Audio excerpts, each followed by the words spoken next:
بسم الله الرحمن الرحيم. يا أيها المزمل قم الليل إلا قليلا نصفه أو انقص منه قليلا أو زد عليه ورتل القرآن ترتيلا إنا سنلقي عليك قولا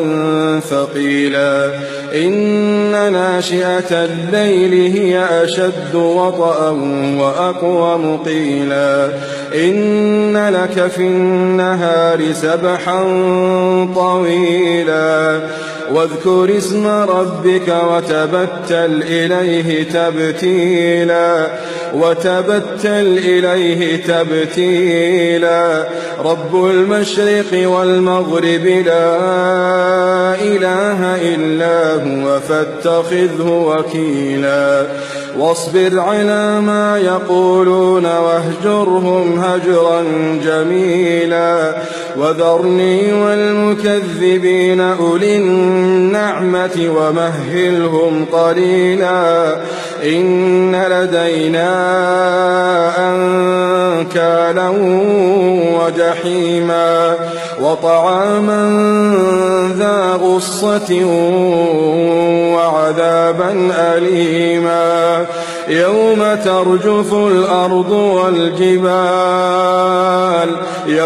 ترجف الأرض والجبال وكانت الجبال كثيبا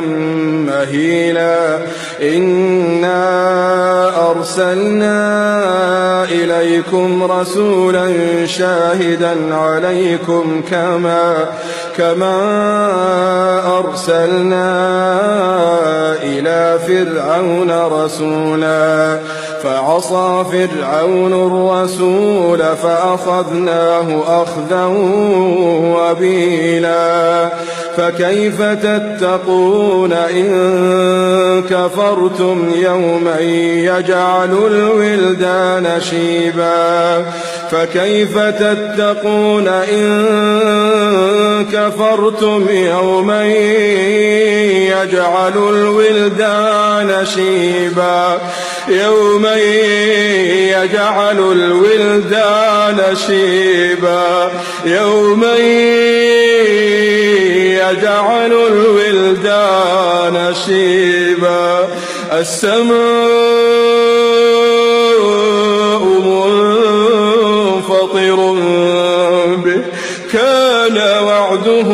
مفعولا إن هذه تذكرة فمن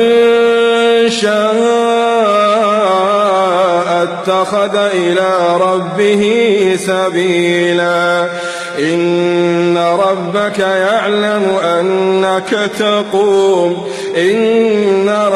يعلم أنك تقوم أدنى من ثلثي الليل ونصفه وثلثه وطائفة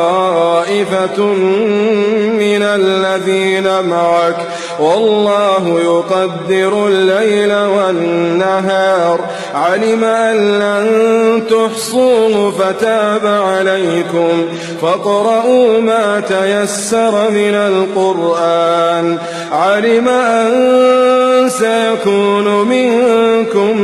مرضى وآخرون يضربون في الأرض يبتغون من فضل الله وآخرون يقاتلون في سبيل الله فاقرؤوا ما تيسر منه وأقيموا الصلاة وآتوا الزكاة وأقرضوا الله قرضا حسنا وما تقدموا لأنفسكم من خير تجدوه عند الله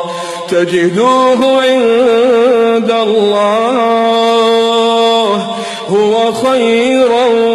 وأعظم أجرا واستغفروا الله واستغفروا الله إن الله غفور رحيم.